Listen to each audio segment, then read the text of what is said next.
Welcome to the Pin Leader Podcast, where strategic leaders get straight to the topics, strengthening our awareness and sharpening our minds. The Pin Leader Podcast is produced by Roar, a production division of Mays & Associates Ltd. Find out more at www.maysassociatesltd.com. Now here is your award-winning host, Dr. Shanda Gore. And welcome back to the Pin Leader Podcast. Today we're going to be talking about the power of personal branding, and I have with me Mr. Adam Torres, who's the host of Mission Matters series of shows, which is ranked in the top 2.5% of 3 million podcasts globally. He's also the co-founder of Mission Matters, a media branding and book publishing agency, and Adam is dedicated to amplifying the voices of entrepreneurs, entertainers, executives, and experts. He is an international speaker and author of multiple best-selling books, which we're going to get to today, on business and investing, and his advice is featured regularly in major media outlets such as Forbes, Yahoo Finance, Fox Business, and CBS. So without further ado, welcome, Adam. Hey, Shanda, so happy to be here. Thank you for having me. Pin Leader Podcast. Let's do it. Excellent. So I'm going to get right into it about that personal branding piece, because I have a number of entrepreneurs and leaders who probably have talked about or thought about their own personal brand and how it impacts business and those around them. So can you talk to why it's important today more than ever to talk about and understand personal branding? Well, Shanda, I guess I'll be the first to admit that I had zero idea of the importance of personal branding when I began on this journey. So we go back, 9 years or so. I was in finance. I was your, the financial advisor type guy. You come, you meet me in the office once a quarter, behind the desk, and you'd see me once a quarter if you were my client. And personal branding, did I think I need one? Did I think it mattered? Did I think any of that? I absolutely not. I thought, why would somebody write a book? Why would somebody do a podcast? Why would somebody do any of this stuff? And I was really just kind of against it in the beginning. I didn't get it. I didn't understand. Went off and I started my own firm. And when I started my own firm, one of my mentors, Christopher Kai, is like, Adam, you got to write a book. And I'm like, man, I'm not writing a book. Why am I going to waste my time doing that? I got to go get clients, I'm like, I got other things to do other than write a book. He says, no, it's part of your brand. It's what you got to do it. He's all these other things. I'm like, I don't want to do that. And so eventually, of course, I listened and I did it, and things started to change. So that was my first toe in the water, if you will, of building a personal brand or even understanding what that was, or being in the media or doing any of those things. And from there, it grew. Really, from there, eventually launched a podcast. Eventually launched a book publishing company along with some of these things. Started doing and creating podcasts for other individuals.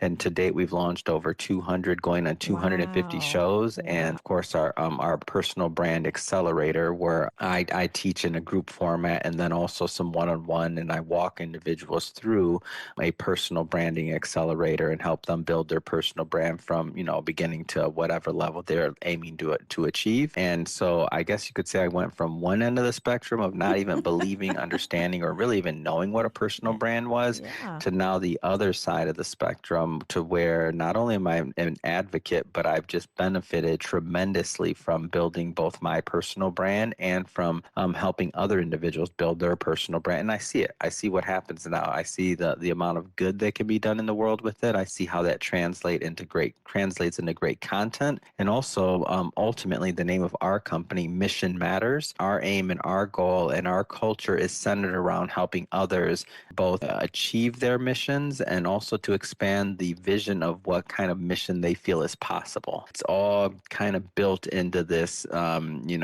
this journey that's taken me from not believing to now, hey, not only am I a believer now, I'm also the teacher. So go figure that, Shanda. You know what? I'm trying to get my head wrapped around, like, when you said that, it just makes me laugh, because I'm like, you do it so well, and it's hard for me to get my head wrapped around that you, like, at one point weren't a believer, and then you were able to, but when you see it for real happening and multiple times, because you've been doing it for a number of years, then this is what you become convinced. And It's weird. I'll tell you, it's weird. And that's the reason why I come on other shows, by the way, because a lot of times when I'm doing my own show, people only get to see like the polished product, right? They get to see me after many, many years of what I'm doing. But if you go back to like the beginning, like I was so scared to do this. I didn't even use my own name in my show. Like I used What? another name. I didn't even do video until after like 1,500 or 2,000 interviews. I was Oh, deathly afraid of you turn on a camera and I would just go silent. oh. And people don't believe that, but that's why I come here and I talk about it and why do I do it? My aim and my goal, it's not like, oh, I'm great or go listen to my show. I mean, hopefully you listen to it if you get value out of it, but it's really, I want to inspire other people to have a voice. I want to inspire others to go out there and to share their message and their mission. So that's the point. If I had one theme, it would be, hey, if this guy could do it, who was so scared you wouldn't believe, wouldn't even use his own name, then you can do it too. That is like the epitome of not like, listen, you want to use your name, you want to have the branding. And yes, that's No, I was deathly afraid. I was like, what happens if somebody finds out I launched a YouTube channel? I can't use my name. well, you know what? For those who are out there saying, hey, that's not funny, that's me. They're talking about me. Hmm. Hmm. When someone is just starting out, what are the first steps you recommend for building an authentic? Because we're talking about being authentic, right? Hmm. An authentic personal brand. What are the first steps would you advise?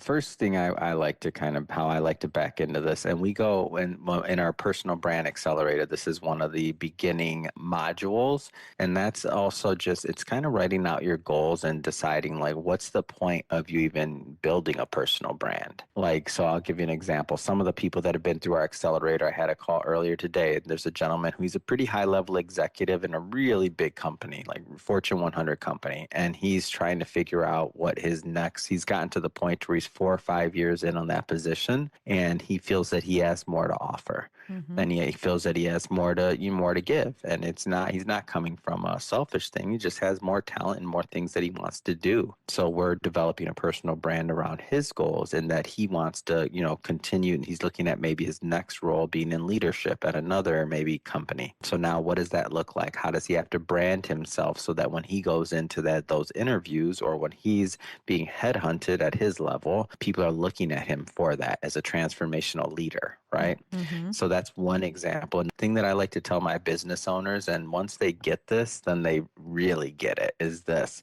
Okay, so you're building a business, maybe you're really successful. Well, if at some point you choose to, exit that business, you're gonna have a bunch of money on your hands. That's a good thing. Nobody's gonna be mad at that, right? Mm-hmm. But you're maybe going to want to start another business. You're maybe going to want to do some other things. You're probably not going to just go away, especially if you've been successful. You're going to want to do something else. Well, the one thing that, in my opinion, is your best investment is your personal brand, because I don't care how many businesses you start. I don't care how many businesses you sell. What goes with you? Your personal brand. You're going to have that to your last day on this earth. You're going to have your personal brand, and you can be a part of writing your story based on the content that you create and writing your legacy, or you can let other people do it for you. Mm. Is what it comes down to. And that's going to be what it's going to be. Don't know. But the fact that if you're not actively a participant in that, then that says something too. That is a personal brand. If you're out there and you don't have a book, and you don't have a podcast, and you don't do media appearances, and you don't have these things, that is part of your personal brand. Not having something is part of your personal brand just as much as having something is. That's powerful right there. Talking about, again, how can you move your personal brand forward, and not speaking is also a brand, an attribute. Mm-hmm. I do say to a number of audiences, I've been, again, with the book tour with Pen Leader Path, talking about Mm-hmm. effective human and AI leadership. AI will write that story for you if you're not interacting with it. And that right there, where you said, well, others might write your story for you. You don't want that to happen. You truly want to take control of your own brand and be able to do that. So I'm telling those that I'm working with on business leaders, you really think about how that interaction is. You want to get your story out there. You don't want others to misconstrue it into something that's not true about your company or what the kind of work that you do. Mm-hmm. Well, and everything you said is correct, but I also take it another layer deeper is, in the past, we didn't have that opportunity. And I just Mm, mean the collective, the masses, when I say we. It was just the few that were in power, the few that had access. You own the media outlets, you own the newspaper, you didn't have these many channels to be able to participate in writing the story of you or your family or your grandparents or your children, or like we didn't have that opportunity. So now that we all have that opportunity through these things and through these platforms, like I think about it and I'm like, and my grandparents are no longer with us, but man, I wish I could pull up my grandpa's yes. podcast right now and hear his voice. That'd be amazing. Yes. And hear his words of the stories that he used to tell me growing up that I'm not going to lie, many years later, decades and decades later, like I'm going to probably forget. Mm-hmm. And like that's just the way it is, right? Mm-hmm. And so that leads me to my question about the differences with business leaders, because we talked about business leaders and we talk about Mm-hmm. entrepreneurs, because it's, depending on where you are, where your personal brand is, if you're going to change gears, is there any differences between those two groups, and should they approach their personal branding any differently? Yes, they should. There's a difference between if you work for somebody and you don't work for somebody. So let's think about like compliance, right? Like especially people in finance, or you may work for a big software company, you may work for, you may be a doctor, right? You have a hospital's banner on that or over you, I should say. So there's a lot of differences and nuances to doing it correctly, especially the higher up you are. Like especially and maybe you don't understand media so much, or you don't like if when you read the headline, if you read a headline to a newspaper and you don't understand the reason behind the headline and the people that are making money off that headline and are the advertisers and the whole ecosystem behind it, then you probably need to, go a little bit further into, depending on what level you're at, right? Like probably need to figure some of that stuff out or work with professionals that understand that business, because you just start putting stuff out that could hurt you as much as help you. So you want to be careful on that. But assuming that you have some of those early boxes checked,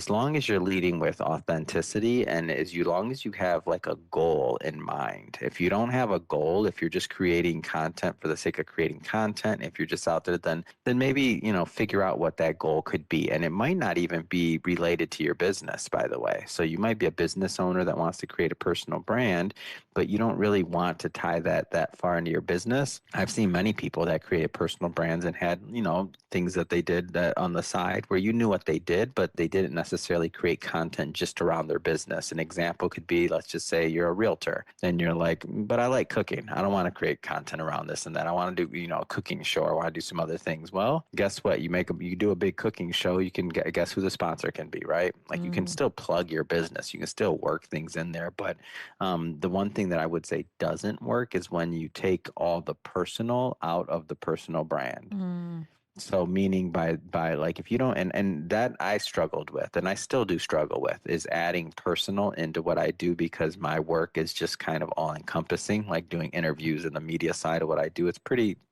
taxing and it's pretty 24/7. So it doesn't leave much for much personal things or hobbies to add to that. So, but for others that do have hobbies and other things, you want to add some of the personal, because if it's all business, that's not a personal brand. It's a business brand, right? mm-hmm. Well, I also think too, I have entrepreneurs I work with at Coach, their names actually on their businesses. Their personal brand Mm-hmm. is tied to the name of the company. And, when we talk about succession planning and what that looks like from a leadership, from a business coaching side, all those things matter. That matters. Mm-hmm. Which leads me to my next question about mission. The fact that you have really honed in and said mission matters is powerful. Mm-hmm. And I have a mission. I know what the name of my company represents. Family name is tied to it, but it's not always clear on what the mission is. And some go into companies not knowing what the mission is, or it's unclear, or they have to create the mission and the vision. Mm-hmm. Can you talk about mission matters? I know you have a book that's come out too. So can you speak to that? Mm-hmm. So I was, when you say some, I was definitely in that camp. So our original platform was not named Mission Matters. It was named Money Matters. And that's because I was in finance and I thought it was going to be this money platform and some other things. But one day I was interviewing somebody and they said, Adam, mission, money matters, but mission matters too. And Mm-hmm. when they said that, it was like God just spoke to me. Like it just kind of hit me in the stomach. It's like, oh my gosh, like what is this? So, after some back and forth with the other co-founder, at a certain point, we decided to move forward, do a complete rebrand, and it was really difficult because we essentially started over again. Mm. So with the podcast, with everything, and for context, we already had books out. I already done over 1,500 interviews. I mean, we already, we Oh, already in the wow. thick of running a successful company. And as we made that shift and that change, I think we attracted different individuals, and we also got further and further into this concept of mission. And what's interesting to me is the more individuals we help kind of define, develop, and lay out the steps and complete the steps to achieve their mission and their vision, the more fulfilling it is as a company internally for culture. Myself, I get more personal fulfillment from it. The book that you're mentioning, it's hard to even believe it, but we're on the 11th edition of our Wow. Mission Matters, our Mm. best-selling Mission Matters Business Leaders Edition series. We're 9 years in with this series, and we've published over 400 people now in it. And to Mm. see the collection of authors that we've been really, blessed to have in our books. We've published everything from, congressmen to you name it, like entrepreneurs that have had large exits.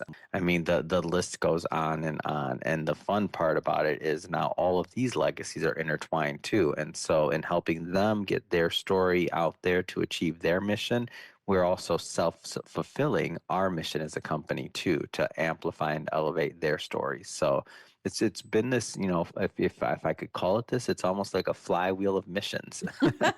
The more we help, the more people we can help. Well, I also think that it's probably been, I know you have a co founder too, but I know that Mm-hmm. it's probably exciting to be able to interact with someone who gets it and can sit and bounce ideas off of, Mm-hmm. about where you're going. And that is a major change when you switch gears and you go from money matters to mission matters. Just by the nuances of that, you are right. You're going to attract a different approach by individuals who come Mm-hmm. to you by what they value. And I almost in the first value, not that money is not important, but it is, Mm-hmm. it's not the passion on most that drives them every day when they get up. It may be for Mm. some, but I think even the nuances of what's centristic, like what is the central part of this conversation? Is it money or is it Mm-hmm. mission? I think that's very powerful. I commend you for doing that. That's a major change.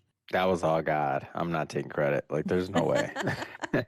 I believe in I that mean, it's too. all him anyway, but I'm just saying, like, yeah, and it definitely was a risk. We'll say that, but we were rewarded, step and we stepped. Well, now I'm going to ask you a fun question: is what are you reading and what are you watching? Because you have so many with books and publishing, but what do you do? What are you reading and what are you watching? I watch a lot of, so I'm a student of the industry and of shows, so you'll laugh, but I watch a lot of the classics. So I usually have the Johnny Carson channel on pretty often. I Oh. watch a lot of black and white stuff. I mean, I just like, yeah, that's just kind of so probably nothing that, and on the other side of that would be maybe like period pieces, like could be anything from anime to like, war kind of stuff. But like those are probably, I know those are two extreme like opposites. They are. But yeah, but then I mean my mainstays, those are just like for fun entertainment. But my mainstays, big Dr. Miles Monroe fan. So I'm a YouTube watcher. I listen to Miles Monroe probably every single day, I would say. Wayne Dyer, huge Wayne Dyer fan. I listen to him probably every single day. Joel, I'm good to listen to him a couple times a week, but that's kind of the stuff I consume. So you don't have time to read then. You're probably not reading, but except for the books that you're putting in through publishing then. Yeah, I'm always in the middle of editing. I don't personally edit, but reading and approving the books that we published over 400 authors. So the my most recent one, and this is going to sound very self-serving, but it's not. It's just the truth. It was our Business Leader Volume 11. I We love featured that. 20 different authors there, but it's just true. And you know what? What's interesting is growing up, that was always kind of a little bit of a dream, and I didn't even realize it until, in retrospect. But when I was growing up, the way that I earned my allowance was by doing book reports. So, in my house, we had to do chores. That's just part of living there. But like when I did book reports, that's how I would earn allowance. So I remember being even young, like just thinking about like I would read a book a week, and I was always like, wow, how interesting would that be to like publish a book? And then when I started doing Mm. publishing, I'm like, wow, what if I could like read a book a week or a book, and it's my book, like a book that I'm doing for myself, not that I wrote necessarily, but as our publishing company. So that's an interesting thing that's kind of come to fruition. Well, that's amazing because you've taken your dream and you didn't even realize it, and you had a mission, but you didn't realize it. And all that was Hmm. didn't happen until later in life. And I do believe that you're Kind of guided, wild. isn't it? It's awesome. Well, I can't thank you enough for coming on the show and then sharing all those words of wisdom and just that experience with understanding that for those listeners out there, really pay attention to your brand, and there's a purpose and there's a pathway and there's a strategy to this. It's not just a happenstance. And your book sounds fantastic to get to really review that and understand that. Well, thank you, Shanda. Hey, really appreciate you bringing me on the show. And if anybody's listening and you want to connect, you got a show idea, a book idea, anything else, easiest way, just go on Instagram, Ask Adam Torres. There's a link there. You can send me a DM. Again, Ask Adam Torres. Super easy to find. Awesome. Thank you so much. And thank you to our listeners today who have really, shared the show, liked it. We appreciate it. And remember, if you have any feedback, give it to us at info@mazeassociatesltd.com. We'd also like to thank our sponsor, Jody's Inc., Team EXP Realty, who has more than 30 years of experience because where your life happens, ironically, matters. So with that said, thank you so much for everybody. And until next time. The Pen Leader podcast is hosted by Dr. Shanda Gore and brought to you by Maze & Associates Ltd, creating customized solutions for growth in the areas of leadership development, strategic planning, and culture building. Find out more at www.mazeassociatesltd.com. Don't forget to subscribe to the Pen Leader podcast and share with others.